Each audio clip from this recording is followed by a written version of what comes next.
Olá, alunos! Seja bem-vindo para mais uma aula em casa de História. Pegue seu livro Trilhas, do capítulo 3, nas páginas 286 a 289. Vamos conhecer como foi a administração da colônia, o governo geral. Vamos lá?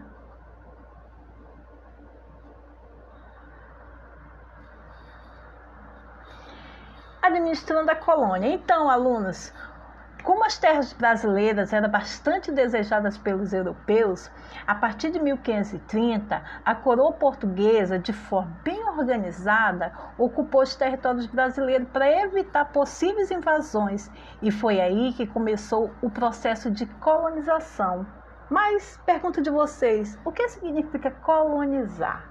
Então, colonizar, alunos, é a ocupação de novas regiões, ou seja, ocupar uma área nova, instalando nela uma cultura pré-existente em outro espaço. Foi o que os europeus, os portugueses, fizeram aqui no Brasil. Tentaram colonizar a terra, as terras brasileiras, justamente para evitar que sofressem invasões de outros europeus. Por quê? Porque as terras brasileiras eram bastante, como se diz, desejada pelos europeus, por outros europeus, E aí teve início esse processo de colonização, ou seja, foi feito o povoamento, e o desenvolvimento de atividades produtivas no território. E lembra-se que uma das primeiras atividades produtivas, lembrando que foi a extração do pau-brasil, e depois, logo em seguida, foi a plantação, da cana-de-açúcar e a fabricação do açúcar, Já em 1532, houve uma expedição liderada por um português, que é o Martim Afonso de Souza, que ele fundou a primeira vila no Brasil, chamada São Vicente. E aí, já por volta de 1534, a coroa portuguesa ela dividiu o território em 15 estados, conhecidos como capitanias hereditárias. Esses lotes, alunos, eles foram concedidos aos donatários, em sua maioria ricos comerciantes ou nobres portugueses, Foi uma forma que eles encontraram para administrar, essa colônia, dividindo essas terras, E aí, uma das primeiras atividades econômicas foi a produção de açúcar, por meio da instalação de engenhos nas regiões litorâneas, ou seja, regiões litorâneas são aquelas que são banhadas pelo mar. Mas pergunto de vocês, o que era engenho, professora? Então, o engenho eram grandes propriedades, onde acontece a plantação da cana-de-açúcar e a produção de açúcar, que nós vamos saber mais adiante, tá bom? Aí nós temos uma questão aqui para nós comentarmos. Eu gostaria que vocês observassem com bastante atenção esse mapa, das capitanias hereditárias, e neste mapa é possível identificar importantes rios sul-americanos. Tente localizá-los. Observe bem aí esse mapa. Vocês conseguiram identificar alguns rios? Então, podemos observar o Rio da Prata, lá ao sul. Observe lá embaixo, ao sul. E o Rio Amazonas, que é o Rio das Amazonas, ao norte. Observe lá em cima, no norte. Conseguiram identificar? Então, observar aí que geralmente essas colônias eram prontas na parte litorânea, onde tivesse rios, onde tivesse o mar, que era para poder ser bastante produtivo. E aí nós vamos saber um pouco agora sobre o governo geral. Então, muitos problemas aconteceram nessas capitanias hereditárias, prejudicando o sucesso da colonização.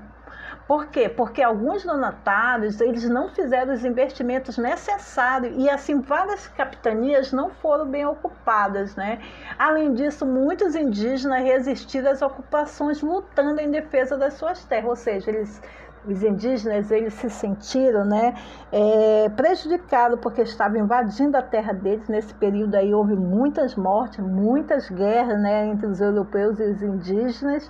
E aí, ou seja, fracassou, não é mesmo? Fracassou essas capitanias hereditárias, porque não conseguiram aquele objetivo, de crescerem, Então, não teve aquele investimento e aconteceu que não foi bem sucedida.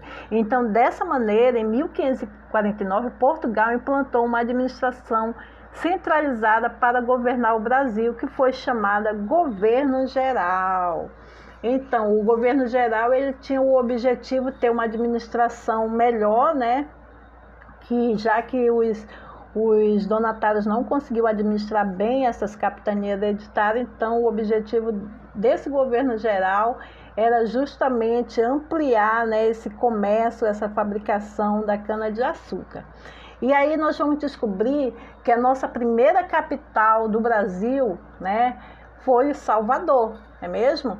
A sede do governo geral ela foi instalada na cidade de Salvador, fundada em 29 de março de 1549, na capitania da Bahia, né?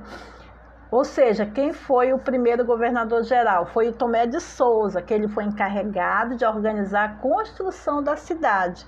E ao perceber o terreno irregular da região, ele decidiu que os prédios mais importantes deveriam ficar na parte alta da cidade, onde teriam maior proteção militar, enquanto as moradias e o comércio ficariam na parte mais baixa. Observe a imagem. Observaram? Né? Então, foi aí que começou os inícios das favelas, não é mesmo? Por quê? Porque eles deram prioridade para ficar na parte alta, né? Na parte alta da cidade, os importantes edifícios, importantes prédios.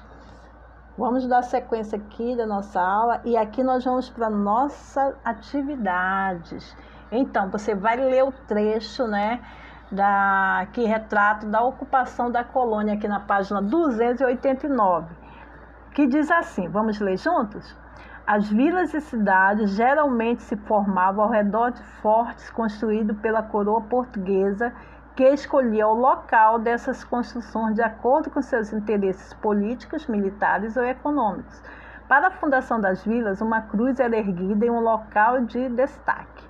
Depois eram escolhidos os lugares mais apropriados para a construção do forte, da câmara, da capela e da enfermaria. Na letra A, ligue a cada elemento da coluna esquerda a sua descrição. Esse aqui já tem aqui a resposta, está muito fácil. Então, o forte, né, era uma construção onde ficavam os militares e os armazenamentos, os armamentos, né? A câmara era a sede do governo da vila ou da cidade, a capela era o local de cerimônias católicas e a enfermaria era o prédio onde os doentes e feridos eram tratados. Na letra B, você vai sublinhar o trecho em que cita quais eram os interesses do governo português ao escolher os locais para construir fortificações. Então, aqui já está marcado, né, que de acordo com seus interesses políticos, militares ou econômicos. Essa aí dei aí de presente para vocês, tá bom? E assim nós encerramos mais uma aula em casa. Espero que tenham gostado. Não esqueça de fazer as atividades e até a próxima aula.